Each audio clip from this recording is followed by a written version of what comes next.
امریکی خاتون لیلین ایسپلن کی عمر صرف 5 سال تھی جب وہ اپنے والدین کے ساتھ مشہور زمانہ ٹائٹینک میں سوار ہوئی. وہ جہاز جس کے بارے میں دعویٰ کیا گیا تھا کہ وہ کبھی ڈوبے گا نہیں. ٹائٹینک 1912 میں اپنے پہلے سفر کے دوران ہی ڈوب گیا اور لیلین کے والد اور تینوں بھائی بھی. لیلین نے اس حادثے کے بعد اس کے بارے میں سوائے ایک بار کے کبھی کچھ نہیں کہا، لیکن 2006 میں جب 99 سال کی عمر میں ان کی موت ہوئی تو ان کے عزیزوں کو ان کے سامان سے کچھ ایسی چیزیں ملیں جو ٹائٹینک کے حادثے کی یادگار تھیں. وہ واحد زندہ ہستی تھی جنہیں ٹائٹینک کا حادثہ یاد تھا. اس حادثے میں بچ جانے والے ہر شخص کے پاس کوئی نہ کوئی کہانی تھی، چاہے وہ اپنے وقت کا امیر ترین شخص جان جیکب ایسر تھا یا ایسپلن خاندان جو سویڈن سے امریکہ جانے والا ایک غریب تارک وطن خاندان تھا.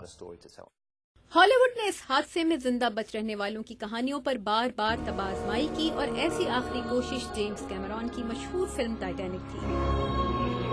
جبکہ لیلین کی کہانی پتہ چلتی ہے ان کے والد کی پاکٹ واچ سے، جس کی سوئیاں عین اس وقت پر جامد ہو گئی ہیں جب ٹائٹینک ڈوبا تھا، اور ان کے والدین کی شادی کی انگوٹھیوں اور کسی انجانے راز کا پتہ دیتی چابیوں سے. شاید ایسپلنز خاندان کے پاس قیمتی اشیاء کا ایک چھوٹا سا صندوق تھا اور یہ اس کی چابیاں تھیں. ہنری ایلبرج اینڈ سنز اس مشہور آکشن کمپنی کا نام ہے جو 21 اپریل کو ٹائٹینک کے سامان کی نیلامی کر رہی ہے، جو توقع ہے کہ بھاری قیمت پر فروخت ہوں گی، کیونکہ ٹائٹینک کے حوالے سے انکشافات کا سلسلہ بھی جاری ہے اور اس کے ڈوبنے کی وجوہات پر غور بھی کیا جا رہا ہے، جس میں ایک خیال یہ ہے کہ جہاز کی تیاری میں ناقص مٹیریل استعمال کیا گیا تھا.